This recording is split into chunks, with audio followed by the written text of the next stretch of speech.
Selamat siang pemirsa Metro TV Lampung. Bersama saya Denny Zuliadi, Anda menyaksikan Bedah Tajuk Lampung Pos. Pada kesempatan kali ini kita akan membahas tentang pilkada serentak, ya, masih terkait pilkada serentak, yaitu fenomena ketok kosong dan juga terkait dengan putusan MK yang mengubah persyaratan pencalonan kepala daerah. Bersama saya sudah hadir memimpin redaksi Lampung Pos, Bang Abdul Gopur atau yang akrab kami sapa Bang Ago. Selamat siang Bang Ago. Selamat siang, Denny. Bagaimana kabar Anda hari ini, Bang Ago? Alhamdulillah sehat. Sehat, Denny ya? sehat? Alhamdulillah sehat, Bang. Alhamdulillah sehat. Baik, pemirsa Metro TV Lampung, sebelum kita bahas lebih lanjut, mari kita saksikan video editorial berikut ini.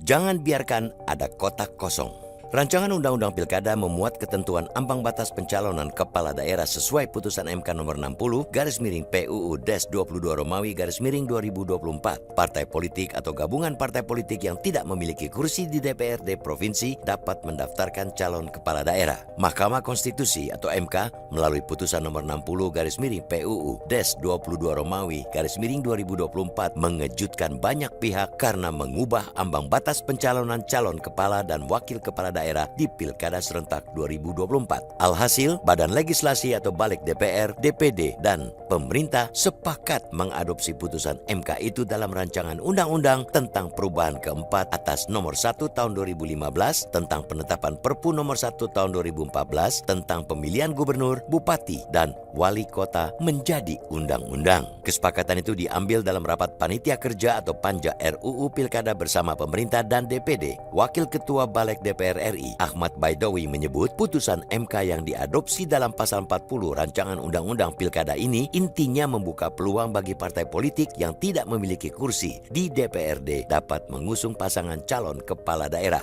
Hasil kesepakatan itu mengubah pasal 40 Undang-Undang Pilkada. Pasal 40 ayat 1 mengatur partai politik atau gabungan partai politik yang memiliki kursi di DPRD dapat mendaftarkan calon jika telah memenuhi persyaratan perolehan paling sedikit 20% dari akumulasi perolehan suara sah dalam pemilu DPRD di daerah yang bersangkutan. Pasal 40 ayat 2 menyebut partai politik atau gabungan partai politik yang tidak memiliki kursi di DPRD provinsi dapat mendaftarkan calon gubernur dan calon wakil gubernur. Pasal 40 ayat 3 mengatur partai politik atau gabungan partai politik yang tidak memiliki kursi di DPRD kabupaten kota dapat mendaftarkan calon bupati dan calon wakil bupati atau calon wali kota dan calon wakil wali kota. Keputusan MK inilah yang nantinya akan dipakai oleh KPU dalam proses pelaksanaan tahapan Pilkada Serentak tahun 2024. Kemudian keputusan MK ini bisa kita katakan sebagai rumus agar tidak terjadinya kotak kosong dalam Pilkada Serentak tahun ini.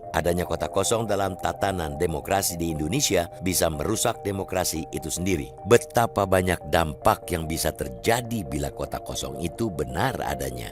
Suatu daerah dengan banyaknya jumlah penduduk atau DPT bisa membuat partisipasi pemilih dalam mencoblos di TPS berkurang drastis. Karena masyarakat atau pemilih beranggapan, buat apa mencoblos di TPS jika hanya ada satu pasangan calon, tidak ada pilihan lain. Toh pasangan itu berpotensi untuk menang, jadi buat apa mencoblos di TPS? Adanya kotak kosong juga menandakan runtuhnya kaderisasi partai politik dengan tidak memiliki kader-kader mumpuni untuk maju dalam kontestasi politik, sehingga muncullah kotak kosong itu. Untuk itu kita berharap jangan sampai ada daerah, terutama di Lampung, yang terdapat pilihan kotak kosong dalam pilkada ini. Namun berdasarkan informasi baru, pilkada di Tulang Bawang Barat bisa terjadi kotak kosong karena ada borong partai dari calon kepala daerah. Kita berharap di sisa hari tahapan pendaftaran calon ini harus ada pasangan dengan minimal 2 pasangan dalam pilkada serentak ini, sehingga putusan MK itu terlihat manfaatnya dan jangan hanya mengubah tapi tidak ada realisasinya. Jangan biarkan kotak kosong ini melenggang yang nanti akan jadi pilihan masyarakat. Cara menghadapinya yakni dengan adanya keputusan MK ini, sehingga nanti masyarakat tidak salah memilih ketika berada di bilik suara.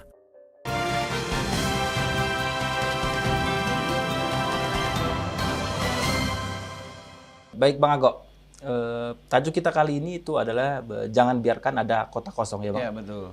Mengapa Lampung Pos mengangkat tema ini, Bang? Bisa dijelaskan? Oke, baik. Terima kasih, Denny.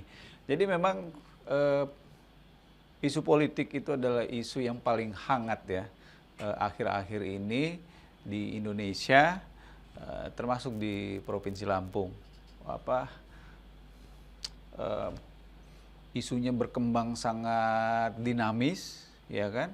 Di mana awalnya itu diprediksi pilkada itu akan dipenuhi fenomena kota kosong, yang kalau kita lihat, kita pelajari dari tahun ke tahun, itu angkanya terus meningkat. Kalau berdasarkan catatan saya, di 2015, itu fenomena kota kosong itu ada 3 pemilihan kepala daerah dengan lawan kota kosong. Kemudian 2017 itu ada 9 pemilihan kepala daerah yang melawan kota kosong. Kemudian di 2018 ada 16 pemilihan kepala daerah itu melawan kota kosong. Di 2020 ada 25 pemilihan kepala daerah menghadapi kota kosong. Jadi tren kota kosong itu dari pilkada ke pilkada jumlahnya terus meningkat.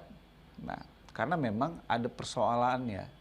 Karena untuk mencalonkan seorang kepala daerah, calon kepala daerah itu ada syarat-syarat yang harus dipenuhi oleh partai politik, dan syarat itu akhirnya dipatahkan, dipupuskan oleh Mahkamah Konstitusi dengan keputusan Mahkamah Konstitusi nomor 40 tahun 2024. Cuma persoalannya adalah, apakah persoalan selesai begitu saja setelah Mahkamah Konstitusi merevisi aturan main dalam pemilihan kepala daerah? Kan tidak, karena pada akhirnya semua kembali kepada partai politik. Bisa saja aturan main sudah dilonggarkan, tetapi karena berbagai macam pertimbangan politik, fenomena kota kosong bisa saja masih akan terus menjadi fenomena yang trennya terus meningkat di pilkada dari tahun ke tahun. Bahkan Perludem itu memprediksi 2024 itu akan ada kurang lebih sekitar 34 pemilihan kepala daerah yang akan menghadapi kota kosong.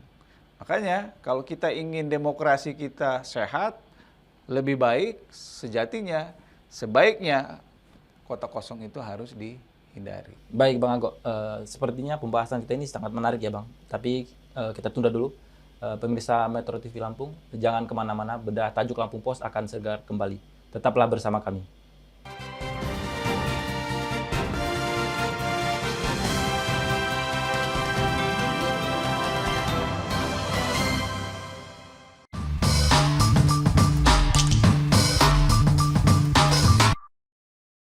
Assalamualaikum warahmatullahi wabarakatuh. Tabik pun. Pendaftaran audisi reporter cilik Lampung Pos sudah dibuka. Program ini sangat baik untuk anak didik kita, khususnya di level sekolah dasar. Untuk itu saya mengajak satuan pendidikan tingkat sekolah dasar untuk mendaftarkan peserta didiknya dan menjadi bagian dari reporter cilik digital ini. Dari program ini anak-anak kita diberikan kesempatan untuk bertemu dan mewawancarai secara langsung tokoh besar baik di level nasional dan daerah.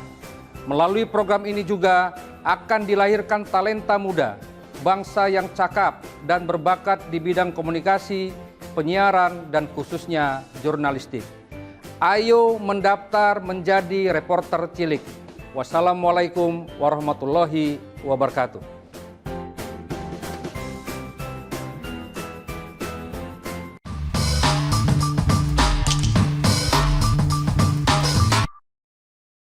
Assalamualaikum warahmatullahi wabarakatuh. Tabi pun, pendaftaran audisi reporter cilik Lampung Pos sudah dibuka. Program ini sangat bagus untuk anak didik kita, khususnya di level sekolah dasar. Untuk itu, saya mengajak satuan pendidikan tingkat sekolah dasar untuk mendaftarkan peserta didiknya dan menjadi bagian dari reporter cilik digital. Dari program ini, anak-anak kita diberikan kesempatan untuk bertemu dan mewawancarai secara langsung tokoh besar, baik di level nasional dan di daerah. Melalui program ini juga akan dilahirkan talenta muda, bangsa yang cakap dan berbakat di bidang komunikasi, penyiaran, dan khususnya jurnalistik. Terima kasih. Assalamualaikum warahmatullahi wabarakatuh.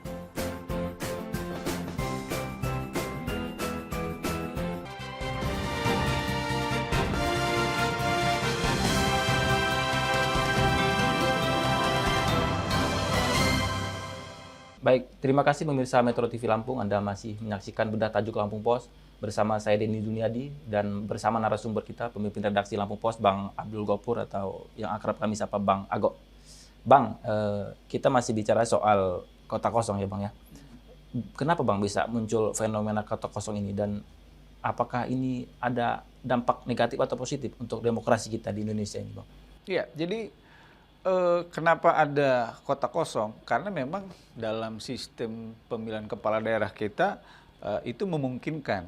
Kalau misalnya dalam pemilihan kepala daerah itu seluruh partai berkoalisi sehingga hanya memunculkan satu nama calon, karena kita ada demokrasi pemilihan langsung, maka filosofinya tetap harus diadakan pemilihan, di mana calon tersebut harus berhadapan dengan kota kosong. Jadi secara teknis dalam surat suara nanti itu akan ada dua pilihan, memilih calon kepala daerah yang bersangkutan atau kota kosong, foto kosong gitu. Dan kepala daerah itu harus memiliki kemenangan di atas 50%.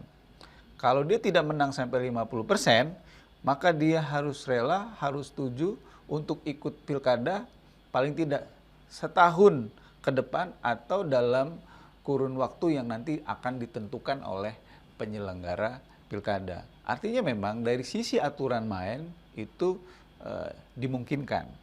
Terus yang kedua, dari sisi aturan main juga sebenarnya menimbulkan potensi adanya kota kosong, di mana untuk mencalonkan kepala daerah itu paling tidak calon kepala daerah itu harus mendapat dukungan 20% kursi parlemen yang dimiliki oleh partai-partai pendukungnya. Tentu saja angka 20% ini angka yang sebenarnya ya tidak mudah gitu loh, ya kan? Kalau dia cuma partai politik punya kekuatan 5%, artinya dia harus mencari partner 15%, ya kan? Kalau ada partai-partai itu kekuatannya cuma 5%, ya kan? Artinya untuk berangkat mencalonkan satu pasangan dalam pilkada, dia harus berkoalisi dengan minimal 3 partai politik lainnya. Artinya memang karena syarat yang ini begitu ketat, tentu saja menimbulkan potensi jumlah pasangan calon itu menjadi sulit untuk terbentuk. Nah yang ketiga adalah, dan sebenarnya ini yang paling penting, bahwa kalau berdasarkan data yang saya paparkan tadi di atas, jadi dari 2015 sampai dengan 2020, ya kan, tingkat kemenangan paslon di pilkada melawan kota kosong itu sangat tinggi. Dari 52 itu 52-nya menang dan hanya satu pilkada yang kontestannya adalah kota kosong yang menang. Arti 98% pilkada dengan kota kosong itu berakhir dengan kemenangan calon tunggal. Artinya ya tentu saja dalam politik orang pasti strateginya adalah meningkatkan persentase atau potensi dari kemenangan. Kalau bisa kemenangan itu dipastikan dari awal, ya kan? Kenapa kita harus susah-susah? Kenapa kita harus repot-repot? Makanya ya kecenderungan kota kosong dari pilkada ke pilkada itu trennya terus meningkat.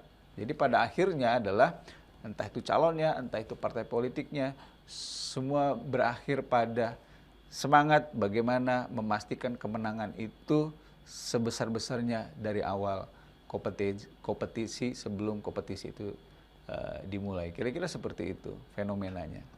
Tapi yang jelas fenomena ini kalau kita telaah itu sebenarnya mencerminkan demokrasi yang tidak sehat, mencerminkan kegagalan partai politik dalam menghasilkan calon-calon pemimpin kepala daerah.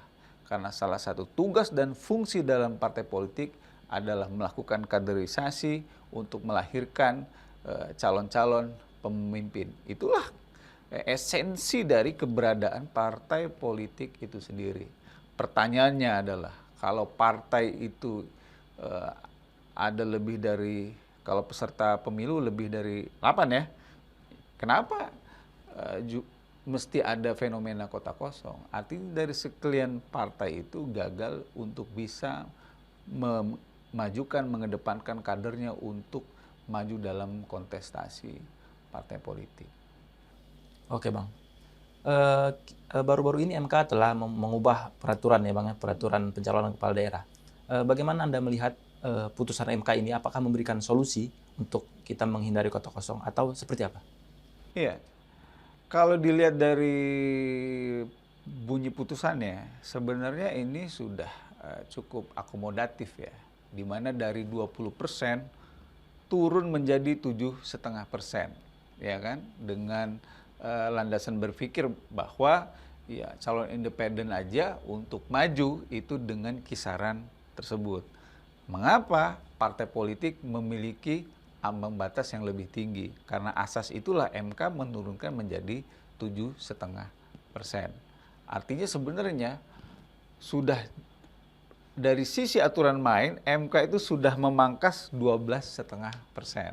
Artinya jauh lebih longgar. Walaupun demikian sebenarnya banyak masyarakat yang punya aspirasi, punya pandangan politik sebenarnya dalam pilpres ataupun pilkada sebenarnya tidak diperlukan ambang batas minimal. Itu untuk apa? Semangatnya apa? Untuk menghidupkan demokrasi di Indonesia supaya rakyat itu punya pilihan. Supaya apa? Supaya dalam kontestasi pemilihan kepala daerah itu tidak terjadi ya kartel politik di mana partai politik berkongsi ya kan untuk memunculkan hanya beberapa orang sehingga pilihan rakyat itu menjadi terbatas. Karena bisa saja dalam aturan main seperti ini ada orang yang sebenarnya layak, ada orang yang sebenarnya punya kualitas, ada orang yang sebenarnya punya track record, tetapi dia gagal untuk maju dalam kontestasi karena terhambat aturan-aturan main. Jadi sebenarnya Lampung Pos sangat mengapresiasi keputusan Mahkamah Konstitusi. Dan tidak hanya Lampung Pos, rakyat Indonesia, ya kan, itu juga menunjukkan semangatnya, aspirasinya untuk bagaimana demokrasi di Indonesia itu bisa berjalan dengan baik. Ketika keputusan MK itu dicoba untuk dibegal, dianulir, ya kan, oleh DPR, kemudian rakyat turun ke jalan sehingga muncullah keputusan bahwa DPR, KPU pada akhirnya mengikuti aturan main yang baru yang sudah diputuskan oleh Mahkamah Konstitusi. Artinya Mahkamah Konstitusi sudah menghasilkan keputusan yang selaras dengan keinginan masyarakat. Tapi persoalannya adalah bola itu bukan berada di tangan Mahkamah Konstitusi, bola itu bukan berada di tangan masyarakat, tapi bola itu ada di tangan partai politik. MK sudah melonggarkan, masyarakat sudah menyuarakan aspirasinya, tetapi kalau partai politik lagi-lagi hanya mengedepankan kemenangan mutlak, hanya mengedepankan bagaimana kontestasi ini mudah untuk ditaklukkan, ya pada akhirnya fenomena kota kosong itu masih akan tetap mungkin terjadi. Ya, apalagi kalau kita lihat konstelasi politik nasional, Koalisi Indonesia Maju Plus itu menghimpun kurang lebih sekitar 12 ya partai politik baik yang ada di parlemen maupun yang tidak ada di parlemen, dan hanya menyisakan satu partai politik di luar koalisi yang ada di dalam parlemen ya. Tentu saja fenomena kota kosong masih sangat-sangat mungkin terjadi walaupun sudah ada putusan MK, walaupun masyarakat sudah menyuarakan aspirasinya dalam aksi minggu lalu. Makanya dalam tajuk kita berharap setelah putusan MK, partai-partai politik yang sejatinya itu punya kemampuan untuk mencalonkan kepala daerah, ayo berkontestasi, munculkan kader atau munculkan calon-calon yang dirasa punya kemampuan untuk ikut berkompetisi dalam Pilkada 2024 November mendatang. Oke, baik Bang Ago. Terima kasih atas ini Bang, penjelasannya ya Bang ya. Oke, pemirsa Metro TV Lampung, jangan kemana-mana, Berita Tajuk Lampung Pos akan segera kembali sesaat lagi. Tetaplah bersama kami.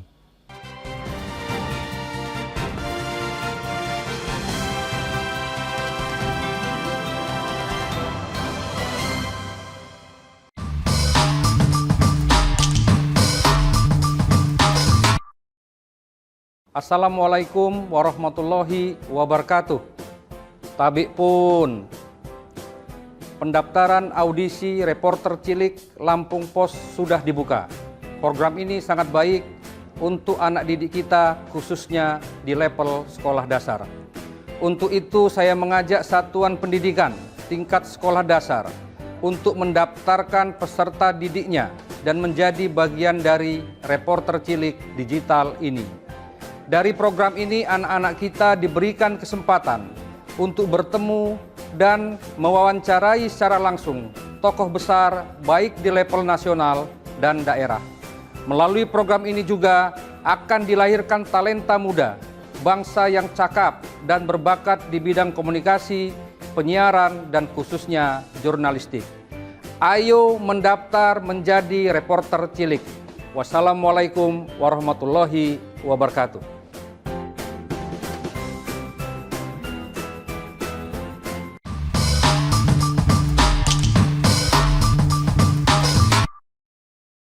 Assalamualaikum warahmatullahi wabarakatuh. Tabik pun, pendaftaran audisi reporter cilik Lampung Pos sudah dibuka.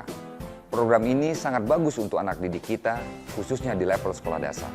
Untuk itu, saya mengajak satuan pendidikan tingkat sekolah dasar untuk mendaftarkan peserta didiknya dan menjadi bagian dari reporter cilik digital. Dari program ini, anak-anak kita diberikan kesempatan untuk bertemu dan mewawancarai secara langsung tokoh besar, baik di level nasional dan di daerah. Melalui program ini juga akan dilahirkan talenta muda, bangsa yang cakap dan berbakat di bidang komunikasi, penyiaran, dan khususnya jurnalistik. Terima kasih. Assalamualaikum warahmatullahi wabarakatuh.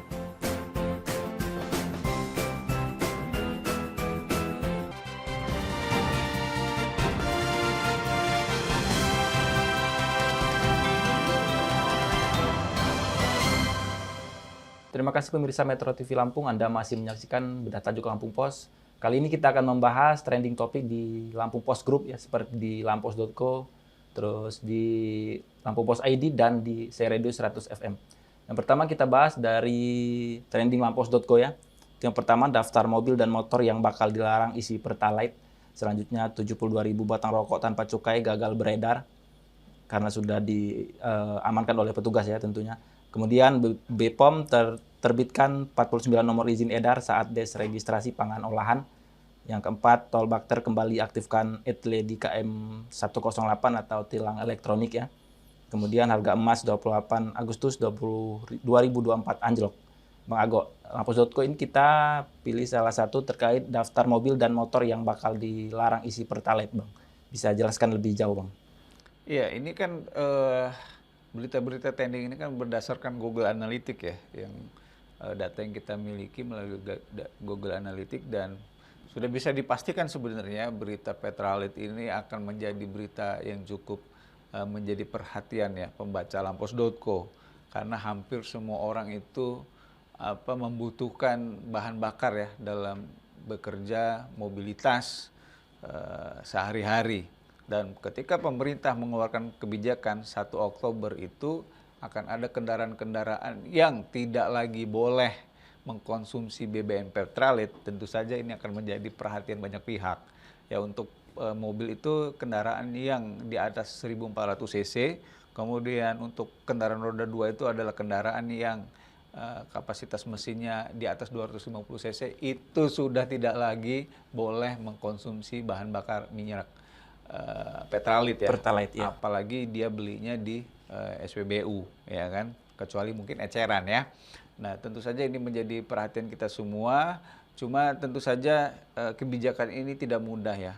Tidak mudah karena dia berkaitan dengan ketegasan, seleksi, kemudian juga ada sistem barcode ya kan. Cuma yang paling penting adalah bagaimana peraturan ini benar-benar bisa ditegakkan sehingga yang berhak itu tetap berhak, yang tidak berhak itu jangan kemudian di lapangan justru tetap mengkonsumsi bahan bakar minyak petralit. Oke, baik Bang. Selanjutnya kita bahas berita utama di Lampung Pos ID, Bang. Ini kita hari ini di Lampung Pos ID itu kita membahas soal masih terkait dengan putusan MK ya, Bang. Iya. Arah peta politik Pilgub Lampung usai putusan MK ini, Bang ya. Iya. Benarkah ini dapat menghindari kontak kosong, Bang? Atau tidak ada pengaruhnya dengan peta politik di Lampung menurut Abang? Ya, kalau kita lihat sih ya fenomena politik yang terjadi saat ini di Provinsi Lampung, sepertinya kalau untuk pemilihan gubernur itu tidak akan terjadi kotak kosong ya. Kabarnya kemungkinan PDI Perjuangan itu akan mengusung pasangan calon di luar Kimples, ya kan. Kemudian di Bandar Lampung juga demikian. Tetapi ada beberapa daerah yang kalau kita petakan sampai saat ini itu sangat mungkin sekali terjadi kotak kosong. Misalnya di Lampung Barat kalau tidak salah, kemudian Lampung Timur. di Lampung Timur, Tulang Bawang Barat juga. Tulang Bawang Barat. Jadi ada beberapa daerah yang kemungkinan itu akan menghadapi kotak kosong. Tetapi sekali lagi politik itu sifatnya dinamis, tidak menutup kemungkinan di last minute itu akan terjadi perubahan-perubahan peta politik. Ya, sekali lagi kita berharap sebenarnya apa yang sudah dilakukan Mahkamah Konstitusi, apa yang sudah disuarakan oleh masyarakat Indonesia itu juga bisa menjadi perhatian dari partai politik. Kalau tidak, bisa kita katakan partai politik punya pekerjaan rumah yang sangat besar. Gitu. Semakin tinggi jumlah kotak kosong, artinya pekerjaan rumah partai politik itu semakin besar. Kalau misalnya tahun ini angkanya menurun, tahun depan semakin menurun, artinya partai politik sudah mulai menyelesaikan pekerjaan-pekerjaan rumahnya. Kira-kira penilaian seperti itu. Oke, baik Bang Ago. Selanjutnya kita bahas trending topik Saya Radio 100 FM. Itu yang pertama ada soal tak lagi bergabung di JKT48, Z ucapkan salam perpisahan. Kemudian di berita kedua ada Loli anak Nikita Mirzani beri klarifikasi soal tuduhan kehamilannya. Kemudian berita ketiga, hanya sepekan Party in Bali milik Agnes Mo trending di iTunes. Kemudian berita keempat, Oasis bisa raup 8,1 triliun dari reuninya. Kemudian yang kelima, Fuji Kaze gelar konser di Jakarta November 2024. Oke, baik Bang, di Saya Radio kita ambil Oasis bisa raup 8,1 triliun dari reuniannya. Silakan Bang. Ya, salah satu data yang kita miliki memang pembaca Lampung Pos itu ada di usia 24 sampai dengan usia 46 tahun ya. Jadi tidak kaget kalau misalnya berita grup band Oasis asal Britania Raya itu menjadi perhatian ya. Karena ya ini grup legendaris yang ya di generasi saya lah di tahun 2000-an itu sangat terkenal. Salah satu albumnya yang cukup fenomenal itu adalah Morning Glory ya, di mana di situ dalam satu album ada beberapa lagu Oasis yang sangat hit waktu itu di platform televisi musik MTV waktu itu.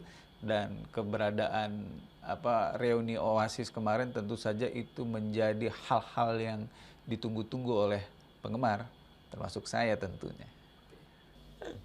Baik Bang Ago, terima kasih Bang Ago atas waktunya telah berbincang bersama saya. Sehat selalu Bang. Sama-sama Denny, sehat selalu, tetap semangat ya Bang ya. Oke. Pemirsa Metro TV Lampung, usai sudah perjumpaan kita pada kesempatan kali ini. Semoga apa yang kita bahas dapat memberikan pencerahan dan mendorong partisipasi politik di Lampung ya, terutama terkait pilkada di Lampung. Saya Denny Zuliadi beserta rekan kerja yang bertugas pamit undur diri. Selamat siang dan sampai jumpa.